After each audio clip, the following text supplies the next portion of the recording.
ايه ده يا عم الدنيا؟ يا عم عمام تونس وعم عمام باكات مصر تما، يا عم باكات افريقيا. ايه اللي انت بتعمله في المنتخبات ده؟ انت عندك 32 سنة ولا 33 سنة؟ ده انا ما بقدرش اجري زيك كده والله العظيم. والله انا ما بقدر اجري زيك كده. ايه اللي انت بتعمله في الملعب ده؟ يا اخي يا اخي، طب احترم الراجل اللي امبارح طلع وقال انا شفت جريته ما عجبتنيش.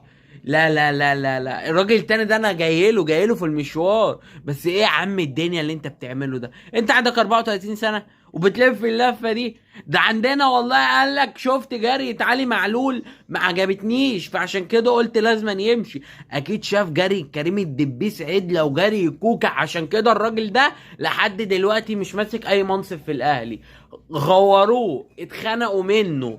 يعني الصراحة يا عم عمام الدنيا، احنا فوق دماغنا كلمة ان انت تمشي دي. انا مش عارف لحد دلوقتي ازاي ادارة الاهلي فكرت ان هي تمشيك كده عادي. انا والله لو من الكابتن محمود الخطيب يناير جاي اروح اجيبك من وسط تونس وارجع. انا ما عنديش باكات، هو ده الباك اللي صح. هو ده الباك اللي هيديني، هو ده الباك اللي مقطع الدنيا في تونس. وخش وشوف.